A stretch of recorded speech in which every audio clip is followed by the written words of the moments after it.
Friends, welcome to my channel Shiksha world. आज जो मैं आपको टॉपिक कवर करवाने जा रही हूँ वो है भारतीय अर्थव्यवस्था, यानी मैं इकोनॉमिक्स का कोई टॉपिक आपको कवर करवाने जा रही हूँ। ठीक है, तो चलिए शुरू करते हैं। ये कॉम्पिटिटिव एग्जाम के लिए मोस्ट इम्पोर्टेंट है भाई। भारतीय अर्थव्यवस्था कैसी भी, भारत की अर्थव्यवस्था वो किस रूप में नापी जाती है? वो मिश्रित अर्थव्यवस्था है। ठीक है, भारत की अर्थव्यवस्था जो है वो कौन सी है? मिश्रित अर्थव्यवस्था। अब है मिश्रित अर्थव्यवस्था का क्या अर्थ होता है? ठीक है, क्या अर्थ होता है भी मिश्रित का? जिसमें सरकारी व निजी क्षेत्र का सहस्तित्व, यानी कि जिसमें सरकारी व निजी क्षेत्र दोनों को इकट्ठे तरीके से हम लेकर अपनी अर्थव्यवस्था को आगे लेकर जाते हैं। बंद अर्थव्यवस्था वह अर्थव्यवस्था है जिसमें क्या होता है भाई? बंद अर्थव्यवस्था में जिसमें क्या होता है? न तो निर्यात होता है और न आयात होता है भाई बंद अर्थव्यवस्था में। ठीक है, इस अर्थव्यवस्था में, बंद अर्थव्यवस्था में जो देश होता है वो बिल्कुल कंगाले की स्थिति में आ जाता है। ठीक है, बिल्कुल ही कंगाल हो जाता है, उसकी मुद्रास्फीति हो जाती है एक किस्म से बंद अर्थव्यवस्था के कारण, क्योंकि न तो निर्यात हो पाता भाई, कोई सामान बाहर जा पाता है और न बाहर से कोई सामान देश में आ पाता है। ठीक है, आगे देखिए, ऐसी अर्थव्यवस्था को क्या कहते हैं जिसका शेष विश्व से कोई संबंध नहीं होता है? वही बात है, न तो निर्यात होता है न आयात होता है, तो क्या बोलते हैं उसको? वो होती है हमारी बंद अर्थव्यवस्था।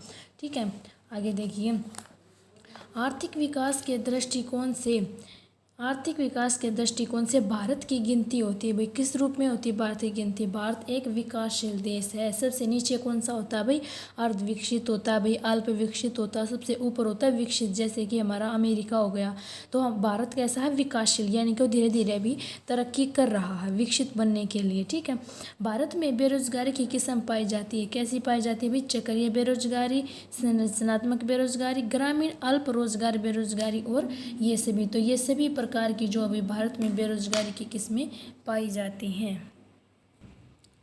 ठीक है, तो फ्रेंड्स आगे देखते हैं हम।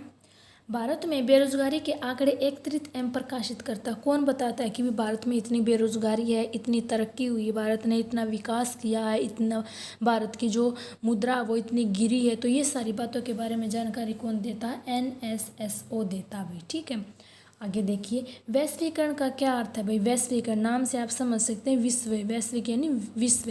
वैश्वीकरण का क्या अर्थ होता है भाई? जिसमें घरेलू अर्थव्यवस्था का वैश्विक अर्थव्यवस्था के साथ एकीकरण होता है, यानी घरेलू अर्थव्यवस्था, यानी हमारे जो भारत की, यानी जो देश की जो अर्थव्यवस्था होती है वो विश्व की अर्थव्यवस्था के साथ क्या करती है? एकीकरण करती है भाई, प्रतिस्पर्धा करती है, व्यापार करती है।